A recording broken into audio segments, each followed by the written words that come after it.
southwestern Middlesex County in northern New Jersey, southeastern Somerset County in northern New Jersey until 2:30 p.m. At 11:36 a.m., Doppler radar indicated heavy rain across the warned area. Between 1 and 2 inches of rain have fallen. Additional rainfall amounts of 1 to 2 inches are possible in the warned area.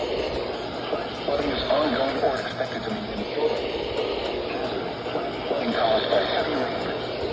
Source: radar.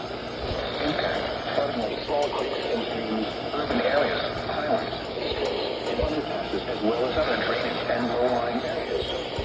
Some locations that may experience flash flooding include New Brunswick, Somerset, Edison, New Brunswick, South Brunswick, North Brunswick, North Brunswick Township, Sykesville, Dayton, Kendall Park, South Brunswick, and South River.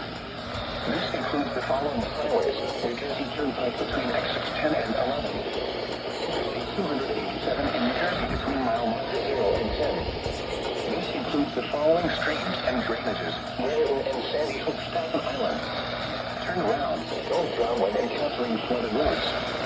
Most flood nets are vehicles.